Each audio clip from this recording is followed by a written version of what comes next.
We love getting your questions, so we want you to keep them coming via Facebook, Twitter, and on our webpage. Who knows, we might just answer your question here in the studio audience next.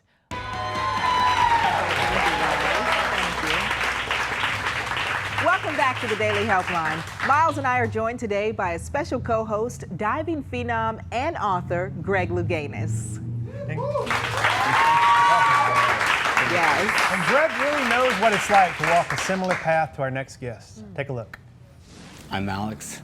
I'm an addict in recovery, and I'm HIV positive. I've been clean for 10 months. I live with my mother. I'm a caretaker, and she's 80 years old. I started taking drugs when I was about 25 years old. The first drug I used was cocaine. And as time went on, I met other guys, and they introduced me to crystal meth. I used drugs to be a part of the gay community that I thought that I would belong to. I was a high-functioning addict who eventually became unmanageable. In my early 40s, I hit rock bottom. I noticed that I was getting a cold, and it wasn't like the old colds. It just never went away. I think HIV is always in every gay man's mind. March 9th, 2013, I went into a clinic with a friend. He was negative, and I was positive. I took it very hard. I cried for like 3 weeks. I don't really blame myself or anybody else. I blame the drugs. At the moment, I'm going through a bit of an anger stage. There's a lot of things I could be angry about. I'm overwhelmed right now because I don't know where to begin, where to start, where to clean up the mess. Hey, Alex. Hi. That was a pretty emotional to watch. Yeah, it was. Yeah, what was it like for you? Basically, you know, I have this issue where I'm just like, I get angry and I get very overwhelmed, and I use my HIV as a crutch, you know, like, I can't do this today, I'm too tired, or I just don't, the energy is making me like not live my life the way I want to live my life. And so catch us up really quickly from where this started to your current day, because I know addiction, you shared some of that on there, but just tell us what it was really like with the addiction piece. So, you know, of course, going to drugs for the first time, I was a late bloomer, number one. I didn't open up to myself and be, you know, to be gay until I was like 25, 26. And even then, I never had a real relationship.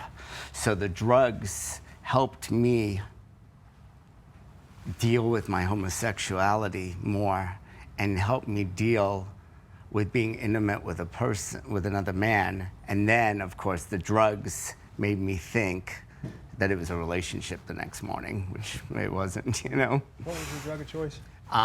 It was crystal meth. Okay. Yeah. So, and you know, it's hard to walk by and see people smoking those electrical cigarettes, because it's like when they start smoking the smoke, you know, I have to, you know, it just brings me back to the crystal meth again. Smoking. Trigger. Yeah, it's a trigger. So take us back to that moment, the day you first got the diagnosis. I didn't stop crying. Number one, how am I going to tell my mother this? I was told that I was going to be on 18 pills a day. And how am I going to hide that from somebody I live with my mom, you know? And I was very, I was very upset. I didn't stop crying. And if it wasn't for the program that I was in at the time, I would have probably been killing myself, because what was happening. I know when you walked up here, you seemed to have a really special connection with Greg. Yes. I mean, you immediately. Yes. Yeah.